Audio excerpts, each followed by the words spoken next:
Well, I'm finding that nowadays um, more and more people are becoming what they identify with as being spiritual minded and not so much religious minded. Well, when you look into it, you find out that spirituality has to do with dealing with a part of a human being. And when you talk about God, people start getting all upset because it brings religion with it when you talk about a word like that. But religion is just what the human element added to the recognition of God. Religion has probably deceived more people than any other thing in the history of this planet. But listen, when you look out at creation, if you see what I have seen, and I'm just talking about my beliefs here, I am not trying to uh, force you, encourage you, or in any way coerce you into believing as I do. Everything that I'm telling you here is for you just to consider, because I'm not going to tell you what I don't believe, but what I do. And I'm a fallible human being. I could be wrong and probably am. I have been wrong all my life, and I have corrected myself when I came to find out the truth, one step at a time. So I've taken a lot of steps, and I have had a lot of corrections. Here I am. So I hope this interests you enough to listen and consider these things. Now, I look at the creation around me, and just about everything that I see, I can, if I want to, I could categorize it into just three small categories. Actually, each one is rather large. I shouldn't say small. Everything in the reality that I see can fit into these three categories. Category one is matter. That is, it's made up of matter. And I remember being in school and being told that matter was anything that would take up space and have weight, and then they later added could not be easily created or destroyed.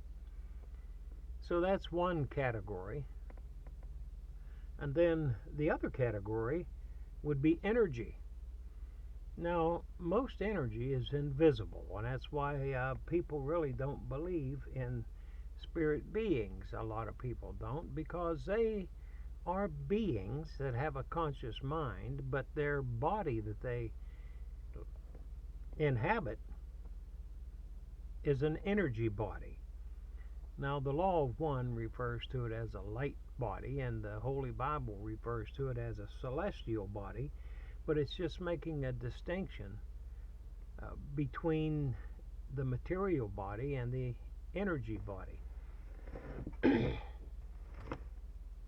Anyway, that's two categories of reality: energy and matter. Now, that's kind of hard to imagine right there, but I think the hardest one is the third category, which is information. A lot of people don't even recognize that that's a category. And when something is sentient, that means it's awake, it's alive, and it knows that it's alive. It's aware. Now, can you imagine you who are listening to this and me? We could be called sentient matter. We are matter, made out of matter. We have weight and we take up space, and yet we know we do. We know that we know. So we are sentient. Imagine having a body of energy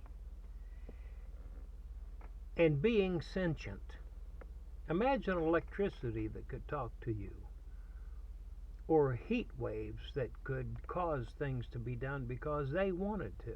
I mean, there's heat energy and light energy, and there's electrical energy and magnetic energy, and there's hydraulic energy, I guess you would call it. And uh, when you think of that, and then you also think of the equation that Einstein came up with, that E equals mc squared, just think about that. Energy is equal to matter, but it's not in its intrinsic form equal to matter. It's another form of matter. So energy equals matter,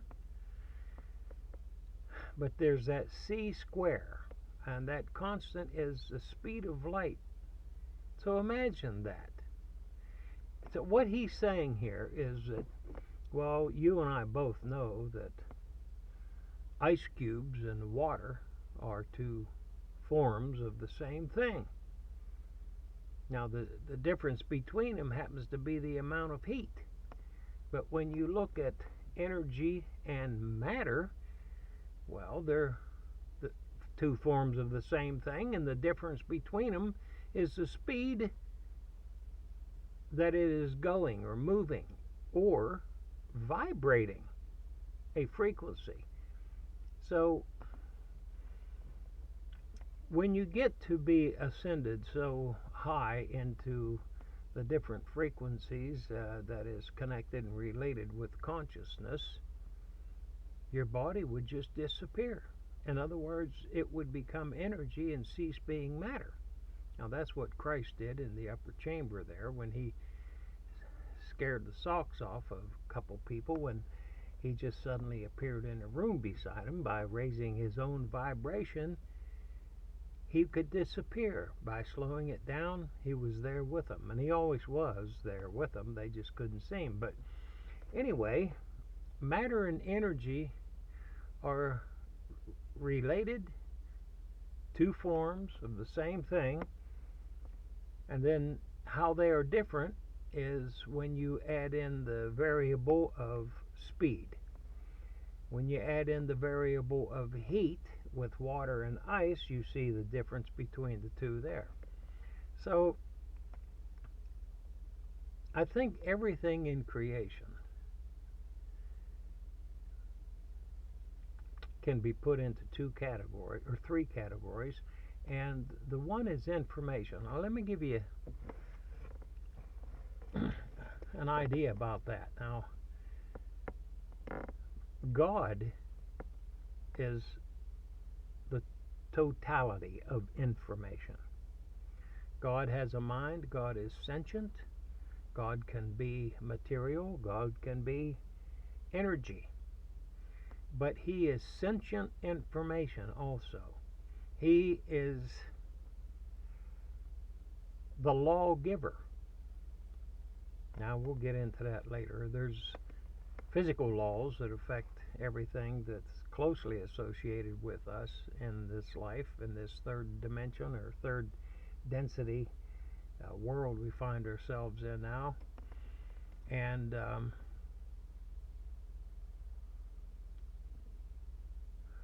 all of these laws that we deal with every day are physical laws, but God is also the author of laws of the Spirit. We hear some people refer to that as karma. What goes around comes around. We've heard all those things because people have noticed there's something to that. You know, God will not be mocked, the Bible says. It says that for whatsoever a man sows, that also shall he reap. You know, but because, as Solomon said, that the penalty for some kind of an evil act is not meted out immediately, it's ever set in men's heart to do such a thing. You know, they don't care about the penalty because it's down the road so far. You know, if people would just think before they rob somebody, they might not end up in prison off and on for the rest of their life, but they don't.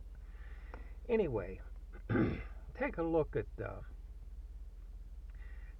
a bunch of these little wooden blocks, for example, that are children's toys that have the alphabet on them. I'm speaking about English right now, but it'll work for any language. And you pour them out on the floor. They are made out of matter. Now, when you consider that you would like to pass on some information, some intelligence, something that is profound maybe and important, you could arrange those blocks because they have the alphabet on them. You could take them and arrange them. And if they were properly arranged, they would convey an idea or a truth, or in some cases even a lie. But that's information out of something that before that they were just a pile of blocks on a floor. They were matter, but information wasn't present. Now, the same thing happens with energy. When a radio or TV station transmits, they have what they call a carrier wave. It is basically a wave of energy that shakes the electrostatic field that's all around us. It just shakes it, shoots through it, and they transmit it out of a radio antenna, a tower near the radio station. But before they do, they run it through, well, a microphone similar to the one that's in front of me. Like right now, my voice actually shakes that carrier wave, and it represents the tone in my voice has high and low valleys. It has valleys and peaks, and whenever I speak, it's additive. It adds to the potential that's already there and makes that carrier wave have like a little peak on top of it. Or on the other side of the equation there, if I speak a certain way, it detracts from it, and it actually takes away from the amplitude of the signal and makes a valley in it. So that carrier wave then goes out of this microphone, amplified and shot out into, say, if I'm on a radio station, out into the air, and as it hits a receiver somewhere, the receiver doesn't want that whole carrier wave. It lets it come in, but then it takes off that little bit of peaks and valleys that I've been adding on there, and it takes that to a certain circuit inside of the receiver and amplifies that, and then steps it down, takes it over to a transducer, and instead of playing it so like I had said it, but doing it so fast that it's imperceptible and you couldn't hear it, it slows it down, and it shakes a speaker. It shakes. You ever see well, it's kind of like a paper cone on the back of a filter, how it vibrates and jumps back and forth? It is shaking that to the tune of those little peaks and valleys that was laid on that carrier wave. And so now here, where we had the blocks on the floor spelling out something important in matter, but you could see it with your eyes because the alphabet was written on it, now this intelligence, this information has been added to energy and not matter. And it is coming into your mind through your ears. You're hearing it instead of seeing it. Anyway, the more you look at it, you see information and matter and energy can be used to make just about everything that we see. Now, the soul is in a similar situation. You know, the Apostle James said that a body without a spirit is dead. Well, that tells you there that life is in the spirit. Now, think about that. When a person is born, way before they're born, when they are conceived, what we find is All these little sperm cells competing with each other through the fallopian tube, trying to get there first so they can fertilize the female egg. Now, once that happens, the egg has life. I don't know if you knew it or not, but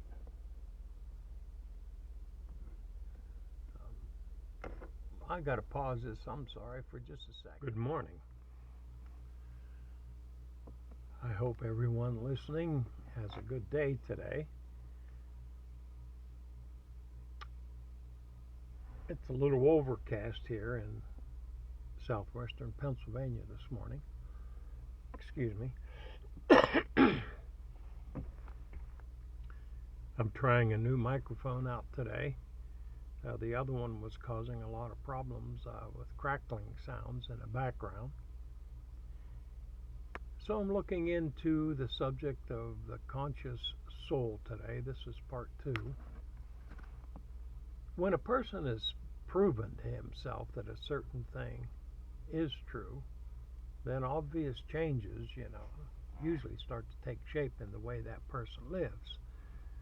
And his friends and associates around him sooner or later notice it. So, sincere study convinces us that something must be true. Now, not everybody likes to study things, but those who do are doing it hopefully in a sincere way. And if our study is insincere, we only accomplish deceiving ourselves. And the sad reality of that is a deceived person does not know they're deceived, even if it's self-inflicted. If it's an important thing, a person will be naturally interested in learning more about it once they've discovered the truth about some matter. And if he or she is sincerely pursuing the truth, they'll follow it wherever it leads. And they'll discover more amazing things along the way as they go. If, on the other hand, a person has an axe to grind, well, if they approach any subject with a preconceived opinion, they're certainly going to succeed in deceiving themselves. Proverbs in the Bible.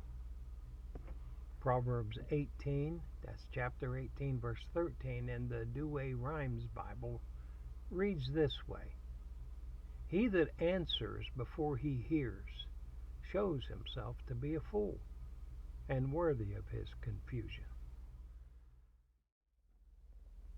Getting back to the soul, which is the main subject of this broadcast, is what James said. He said that when a body dies, if you got a dead body, it's because the spirit's not there. A body without a spirit is dead. Well, what happens to the spirit? Well, the wisest human being that we know of that ever lived is supposedly ancient King Solomon. Now, King Solomon said that when a person dies, the body goes back into this atom bank we call the earth here. It goes back into the dust, he says, from whence it came. And, he adds, the spirit goes back to God who gave it. So God is the place that all spirit originates. And I don't want to get into the spirit of man and the Holy Spirit and all that right now, because it's so easy for me to get digressing into a different area. But the thing is, I want to tell you this. Now, if we have matter that is sentient, it's because it has a spirit. It is alive. So your conscious mind is your soul. If you start out with a blank spirit, friends, just think, there's really not a soul present there. A soul is a collection. It's you. It's a collection of your memories and your thoughts that differentiates you and makes you unique among all the rest of humanity. Whether you are an American or an Eskimo, Oriental, European, whatever, African, I don't care what it is, you are a unique creation. And you know who created you? You did. God creates by law, and I believe one of his greatest laws, it's almost like a single law, like the law of love. It's evolution. He has put it into this world and into the material world to develop, to take the forces of nature, the hot, the cold, the up, the down, the in, the out, the darkness, the light. Even the lack of light changes the design of an organism. If you go into a cave, you see that everything living inside of a cave without the light is white. They're like albinos. Well, that just shows you the effect of the laws of nature. Well, there are spiritual laws also given from this creator. Now, well, what I'm trying to say here is that when you see, you ever get a chance, you ought to watch how the sperm cells do compete with each other up the fallopian tubes, and when they get there in the hundreds, only one fertilizes that egg. Okay, now guess what? That egg has a life of its own now that it didn't have just before that happened, because in just a few more days that egg would pass out and die. It has no life of its own. But since the spirit carrying, well, I know the egg had spirit in it because it was alive too, but the sperm cell that fertilized that egg and the egg itself together, this new unique individual is coming on the scene with zero memories that it can recall. Now, it goes through this lifetime collecting memories, making mistakes, having experiences, and each one of them is unique from everybody else's. Somebody hits their finger with a hammer, and someone else cuts theirs off with a saw. I mean, all through life we have bad experiences, and then we have wonderful and good experiences. We meet somebody who will live with us for the rest of our lives, become a wife, a husband, and we have a family. We see many, many sunrises and sunsets. We go away on vacations. All of those things are unique to the individual. And that's what you become, and I become. Memories, a cluster of memories. Now, according to the law of one, and this makes so much sense to me since the law of one and the Bible both speak of a veil. According to the law of one, and I would say, supported by the Bible, that you can't remember all of the experiences that you have had because you have had previous lives and you were reincarnated, building on each lifetime, learning lessons, and that total amount is what your soul is. That you cannot recall even is still your soul, because there is a veil that is put between all of the past lives that you have had and the one you're currently having now.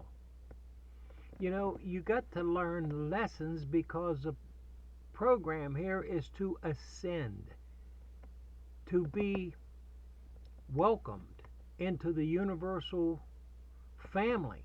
out there in creation that have gone on before us. Some by, well, this universe is supposed to be 14 billion years old, and the Earth is only 3.8 billion. So some of them got a 10 billion year jump on us. Now, how well do you think they're developed? Anyway,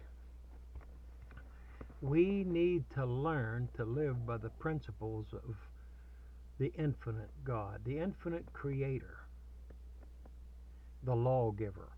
And when we do, we will be ascended to the next level of understanding if we can be trusted to live without hate in the universal population. So, if you can understand this, the soul is the accumulated memories of all past lives plus the one we currently are having now. And if we reach a certain plateau, a certain level, according to what the Creator has set in mind, then when our body dies, we don't die, because life is in the spirit. Well, for the first time, we not only get to realize that we are a sentient being because of having gone through this current lifetime, but for the first time we get to freely remember all of our past lives.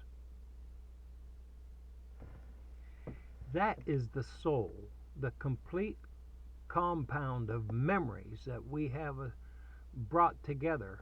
Over some people it takes longer than others.